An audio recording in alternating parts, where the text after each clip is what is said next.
Thank you again for joining us tonight. It's good to be back. It's good to be back indoors, especially with it being so cold outside. It's also good to be back in the Denver area. I was in Ohio for a bit there. I have very little to report other than there is a huge lake nearby. There's lots more to Ohio than that. Amy keeps telling me. I believe it. I wasn't really there to experience it, though. I was there. My sister just had twins, or her twins just came back from the NICU, and so I was helping out with those little ones, which was a lot of fun. But it's good to be back home. It's good to be back with all of you. So thanks for joining us tonight. My role tonight and our kind of hope together as a church is to close down a series that we've been in for a couple of weeks now. Short series. If you're new to our church or this is kind of the first time in a while you've been joining us, we've been in a short series that have helped us as a church be reminded of our vision and values. Really, what does it mean to be a part of a church like this? How do we go about practicing and following the way of Jesus together? And the ways that we do that, I'll get to some of those in just a minute, but primarily tonight what I want to do is help us understand what it looks like for us to move out towards our community. What does it mean for us to move out towards the community around us? Whether that's where you work or where you live or right here in Inglewood, my hope is that we come away with some really tangible ideas of what it means to follow the way of Jesus out in our community. Our church wants to give you, as best as we possibly can, trajectories or vectors by which you will move in your spiritual journey. We think that that's a healthy way to approach and to pursue spiritual wholeness. We think that a lot of times what we tend to do, and I don't know if this is an American thing, I don't know if it's something that we're seeing just in this particular era, but it seems like it's popular to set a goal, to try to achieve that goal, and then maybe set another goal, and then maybe set another goal. And we end up kind of in this like rinse and repeat cycle for our life, whether it's in our vocation or our spirituality or relationships. But rather what we want you to be on is a track where you're moving in a particular direction and hopefully pursuing spiritual wholeness in that way. We believe that these three movements or these three trajectories or directions are moving up, in, and out. Together, we are following the way of Jesus by moving up toward God in worship and in prayer. We're moving in towards ourselves and towards each other by understanding each other better and understanding ourselves better in healthy relationships and in dialogue, even in conflict and in resolution and reconciliation. We're moving out towards our community, and particularly here in Inglewood, what that means is moving out towards our schools and our government and our businesses and our literal neighbors. That's how that typically plays out for us. This is an important rhythm for us to move in these directions. It's an important thing for us to remember and to understand. Again, it's the answer to the question, how do we go about being a parish church? We move up, in, and out. When we started this church a few years ago, I became our family, and I think the handful of people that were a part of this thing in the beginning became fairly enamored with geography. Now, I've always loved maps, and so this wasn't like a new thing for me, but I became sort of obsessed with a very particular map, and it's the map that's sitting right over there that I highly recommend you take a closer look at some point while you're here this evening. Take a look at that map. That is a map of the city of Inglewood. Those are the city limits of this city that you're sitting in the heart of right now. Now, you know about other parts of Inglewood, right? Like you know about there's some Inglewood addresses on the I-25 corridor and even along the 470 corridor. Those are sort of like post office nicknames. Those don't fall within the city limits. The city limits of Inglewood are roughly Santa Fe to University and Yale to Bellevue. It makes up about 6 square miles, about 35,000 residents. About 23% of that 6 square miles is light industrial. The average median household income is about $40,000 around here. We've got 4 elementary schools, 2 high schools, a middle school, and a preschool. I could go on and tell you more and more and more about what's on that map and what that map represents to me. I could spend the whole night doing that, in fact, and the hardest part about this talk is what not to tell you, what not to talk about, and how not to make this into a 2-hour seminar about what a great city this city is, because I would love to do exactly that. But instead of doing that, what I want to do is talk about a concept that's become more clear to me over the past couple of years. Sure, we talk a lot about responsibility around here. We talk a lot about what it means to be a parish church, and those are all really important things. But as I've read through the scriptures and thought more about what it means to take a biblical perspective and a biblical approach to this, I've become fairly focused on a particular concept that will probably sound familiar to you if you've been a part of church world for any length of time. This is an interactive part, so you can respond to this. If I were to ask you the English translation for the Hebrew word shalom, you would say peace, right? It's typically how we translate the Hebrew word shalom is as peace in English.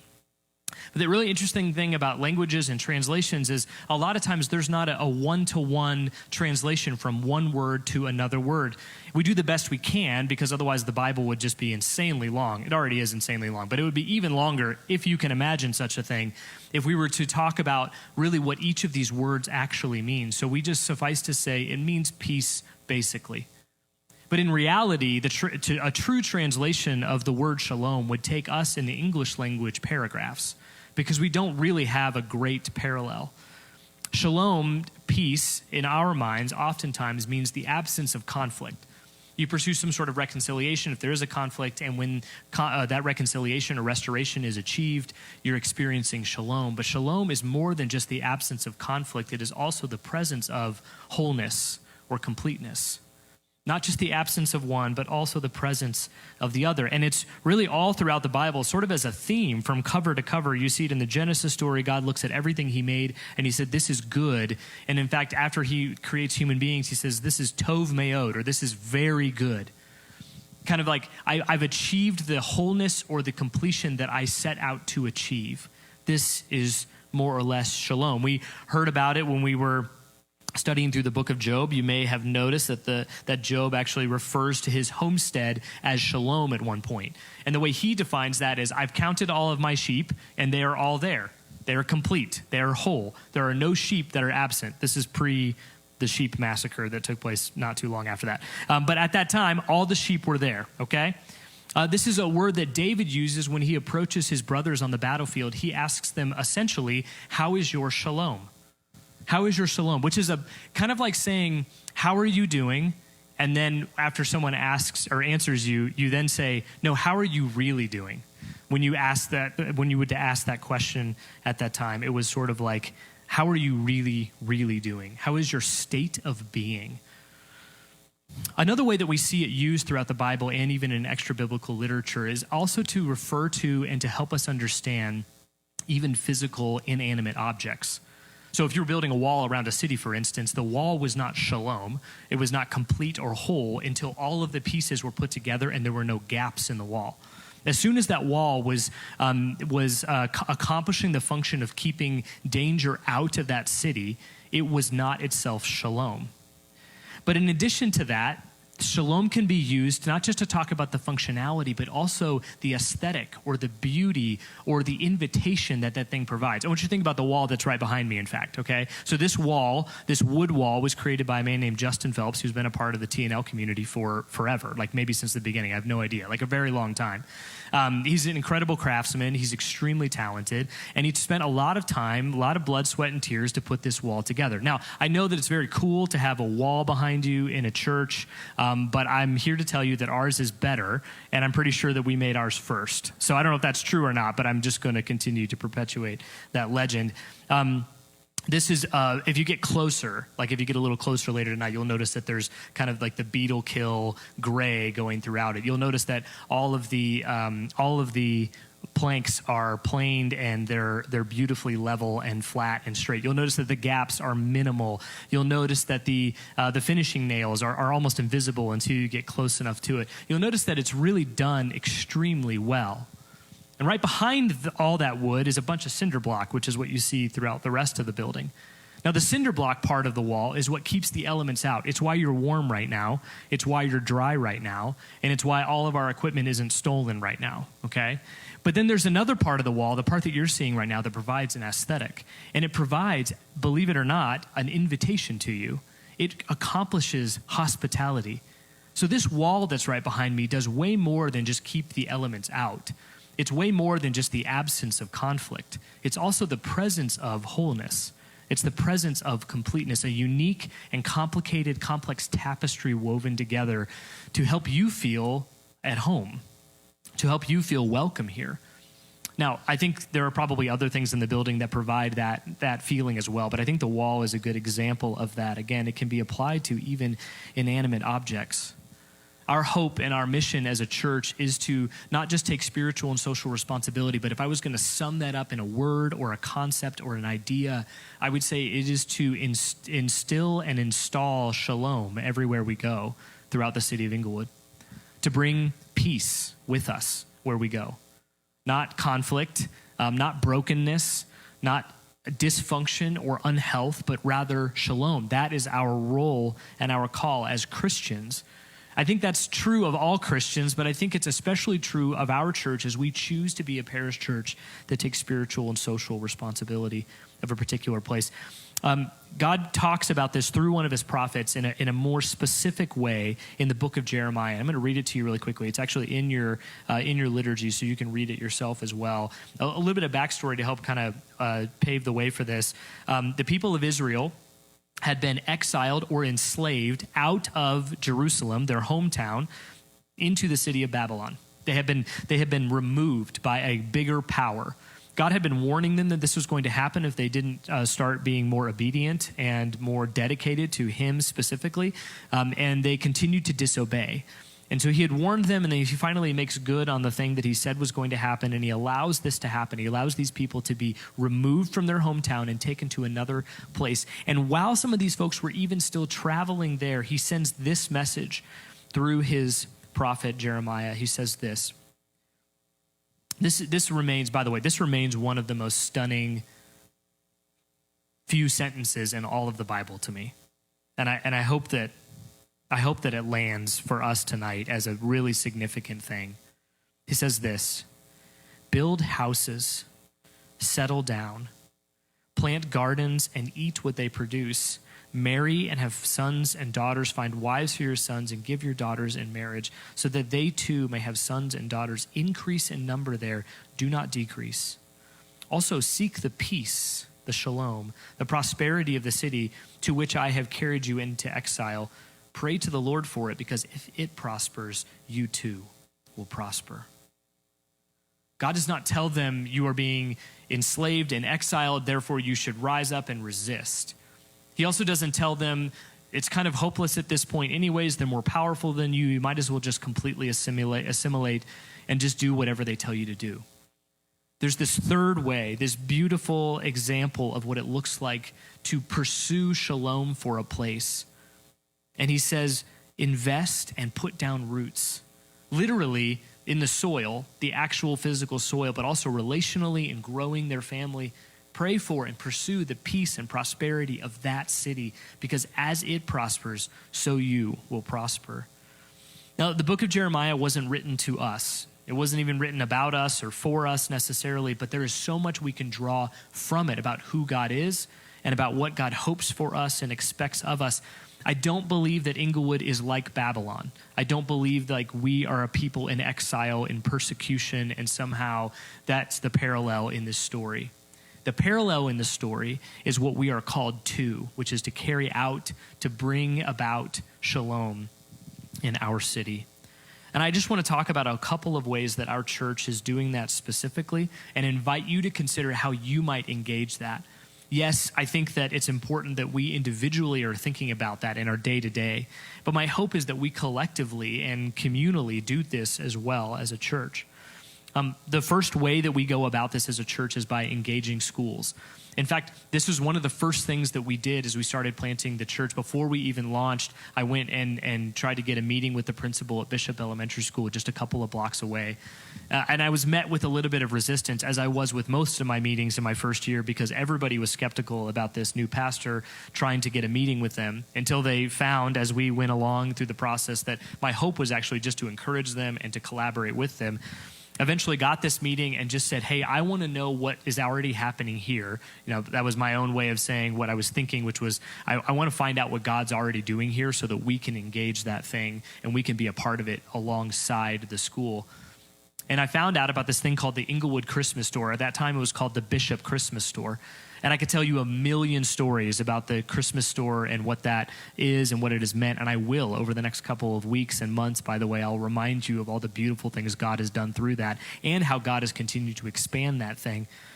But I can tell you this, that along with our teacher appreciation efforts, along with our mentoring and volunteering with students, has made an enormous impact on the families here in the Inglewood area. Inglewood schools don't look good on paper. Inglewood schools are underperforming. Their enrollment is way down. They're not what they should be, quote unquote. They're not the things that people would want them to be oftentimes. We moved from a really, really high-performing school system, and it was one of the hardest parts about implanting ourselves in a new community was eventually saying, we feel like it is important for us to also be connected in the schools, so we're going to send our kids there. And we have not regretted it for a single second. The people in Inglewood schools are made of gold. They're incredible people, and so are the students and the parents, and it has been a true privilege to serve alongside them. The primary way that you can be involved in that process right now is to be involved in the Inglewood Christmas Store, which is coming up in December.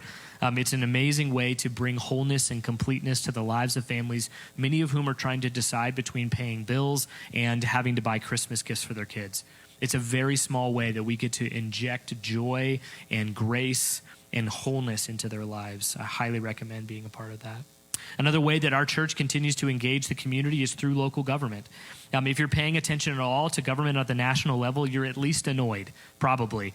Maybe you're upset. Maybe you're angry. Maybe you're frustrated. Maybe you're fired up and really excited about all this. I would like to know why, if you are, because it's not great out there. But I can tell you that the local government at the local level is honestly a breath of fresh air. Not because they have it all together, not because it's this really great, easy thing to be a part of, but because it's local and it's happening right here. Parks and Rec, the show could be like a documentary about Inglewood local government sometimes, okay? It is that weird and messy and quirky, but the people that serve in our local government live like right there. Like I can take you to their homes because they have to live in our community in order to be on city council as an example. It's a beautiful way to interact with government that's making a difference right here in our community or wherever you live. If you don't live in Inglewood, find out when your city council meetings are and go be a part of that. Most city councils, Inglewood included, have boards that advise city council. They're just made up of regular citizens.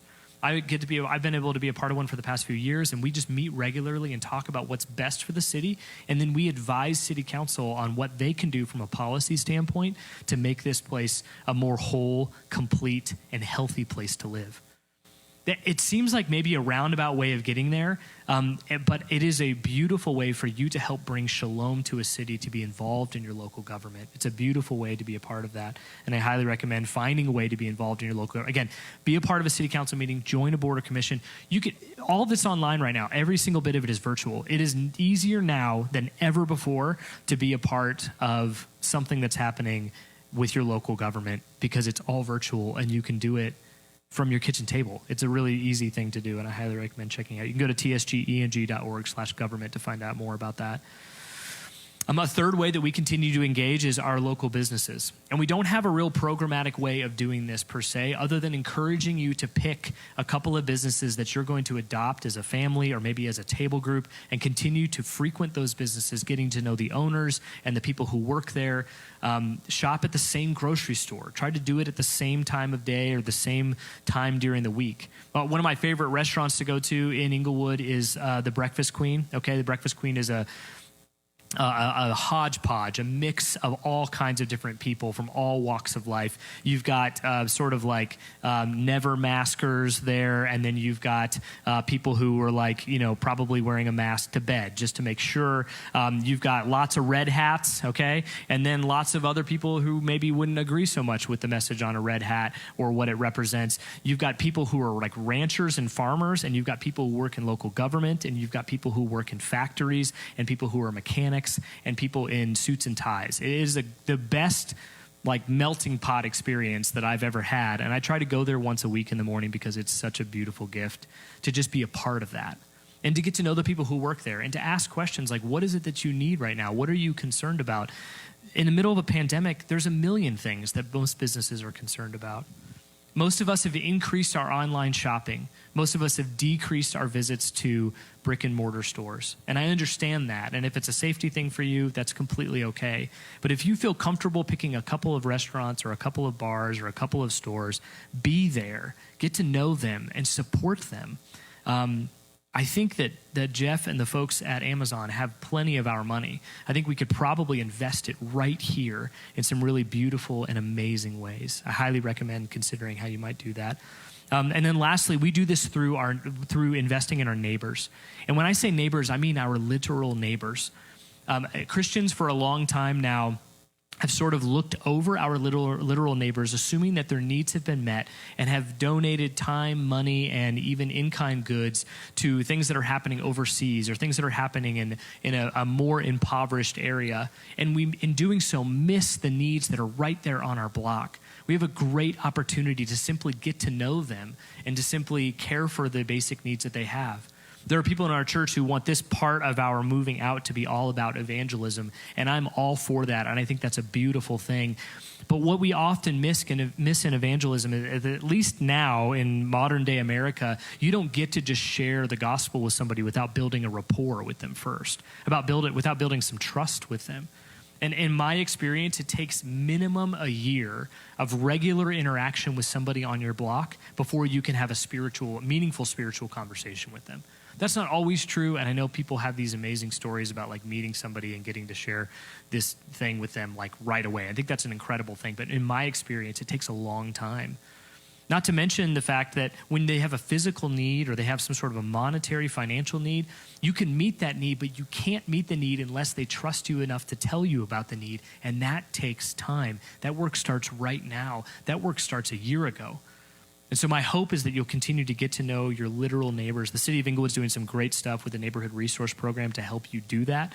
I'm very excited about this new neighborhood registration thing that I'll tell you more about later, where you can actually form a neighborhood and register it with the city, and they will give you resources to get to know your neighbors. It's this incredible gift. It's basically they're doing our job for us, and I'm really excited about it. So we're going to take full advantage of it in the weeks and months to come. My hope is that you as an individual, as a household, as a table group, and us as a church would think about our community as a place that experiences brokenness all the time. And we have this unique gift and opportunity to inject and instill shalom wherever we go. That's one of the gifts that Christians get to carry around with them. And it's a responsibility that we have, in fact, to pass it out like it's free, because it is. And I think that we can do it together. And I think that we'll see a massive difference in the city of Inglewood as we continue to do that. Would you pray with me? Heavenly Father, thank you for an opportunity to see what shalom looks like when it's carried out. The way that you called your people to do it in Babylon is so aligned with what I think you're calling our church toward. I pray, God, that you would give us the courage and the clarity to do just that in our day-to-day relationships, whether it's in Inglewood or elsewhere, whether it's with our jobs or in our homes. Help us to understand what this actually looks like, and help us to pursue it with courage and clarity. We love you, and we pray these things in the name of the Father and the Son and the Holy Spirit. Amen.